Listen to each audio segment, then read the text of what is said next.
Messianic Kabbalah kasi, ang foundation niya is the 10 Sephirot. Yan, yun. 10 Sephirot. Ano yung 10 Sephirot? Yan ang true life. Yun yung nasa Garden of Eden. Ang sabi ng Zohar, yun, the 10 Sephirot are the 10 channels of divine energy of life force from the first God. First God, medyo ito, analysis ito, malalim ito. Yung 10 Sephirot structure is the foundation of Messianic Kabbalah wisdom. And it is revealed in the book called Zohar. The Zohar called the 10 Sephirot as the true life as written in the Bible. So Genesis 2:9, Revelation 2:7, 22, verse 2 and 14. Nandiyan lahat yan. Pag sinabi sa Bible, true life, 10 Sephirot yan. Ito yung 10 Sephirot. Actually, 11 yan. Sephirah, plural. Ang plural ng Sephirot, singular is Sephirah, plural is Sephirot. Yun ang bata niya. Actually, labing isa yan. Kaya lang yung appearance ng 11 Sephirah na yan, ito yung structure ng 10 Sephirot. Pag yan ay lumabas, 10 lang sila, hindi piling 11. 10 lang sila. Kasi yung Keter sa kakata, hindi yan nagsasabay. Pag lumabas yung Keter, magtatago ang lahat. Pag dapat ang nakalabas, magtatago ang Keter. Kaya 10 pala yan. Pag overall, labing isa sila. So ngayon, yan ang principle ng 10 Sephirot.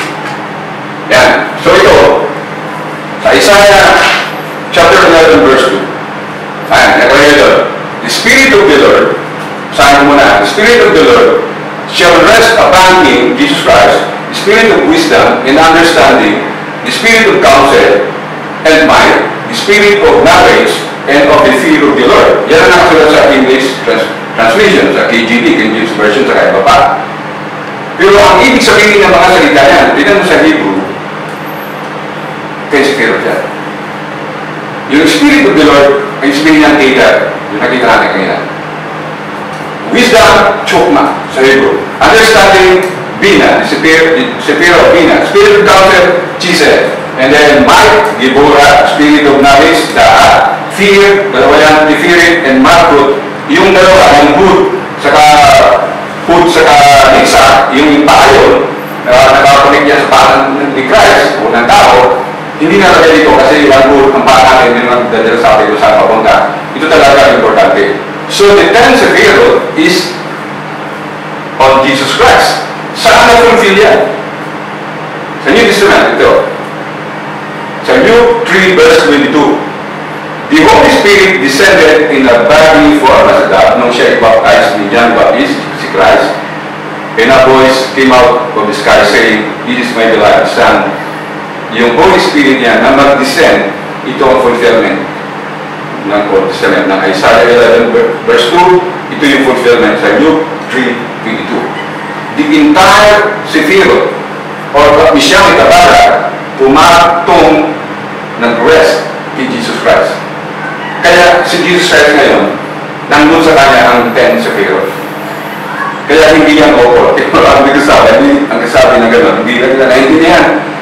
Ngayon, kung walang Jesus Christ, halimbawa tulad sa Jewish Kabbalah, ayun, feeling okol yun. Kasi pag wala si Christ, Satan could come in.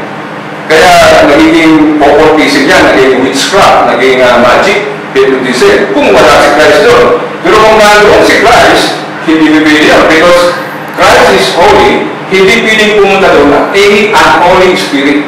Hindi pwede. Kaya, dangerous yung Messiah, yung kapalan ng mundo, yung may magic, hypnotism, occult, nakakatakot nga yan, kasi napupuntahan niya naman sa mga espiritu. But this time, this kind of Messiah Kabbalah, hindi ganoon. Because Christ is holy, hindi takot nga yung mga evil spirit sa holiness eh. Takbuhan sila pag nakita na si Christ na holy, takot sila, mga demons lahat. So ganoon din dito. Sa Messiah Kabbalah, hindi piling lumapit ng mga evil spirit yan. Takot sila dito. Yan ang kaibahan ng Messiah Kabbalah sa Kabbalah na alam ng mundo. May Kabbalah ngayon na umihirap sa mundo. Particularly, pinahuso yan ng Kabbalah Center sa US. Iba yun. Please listen carefully. Yung Kabbalah na tinuturo ng Kabbalah Center and sa Israel, yung tinatawag nila na Jewish mysticism, Jewish Kabbalah, is different from the Messianic Kabbalah that the bride of Christ is teaching. Bakit? Kasi, ang kaibahan niyan, yung Messianic Kabbalah, kaya na tinawag na Messianic Kabbalah, because it is the Kabbalah of the Messiah, na si Christ. Si Christ ang ating Messiah, alam ng lahat yan. Si Christ, may Kabbalah din siya. Ang tawag niyan, Messianic Kabbalah. Ngayon, ang problema kasi, yung Jewish Kabbalah, they don't believe in Christ. They don't believe Christ as the Messiah. And therefore, in their teachings, you can see, hindi na i-mention yung pangalan Christ, Jesus Christ. Minamalit nga nila si Christ. And the Jewish rabbis don't believe in the New Testament. Old Testament lang sila. So, ang kanilang Kabbalah is lacking Jesus Christ.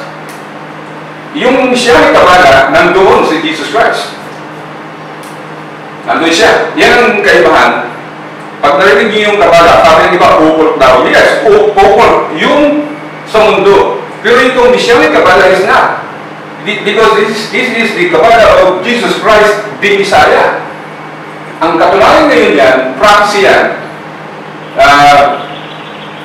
Ito muna, ito tayo sa New Testament na. Sa Colossians 2, verse 2 to 3. Yan, nakasulat. Ano sabi dyan?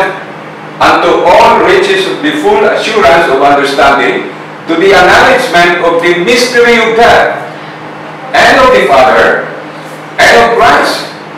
Na sa kay Christ, o lahat ng mystery niya, napunta kay Christ, are hid all these treasures of wisdom, na yan nga yung Messianic Kabbalah, wisdom and knowledge.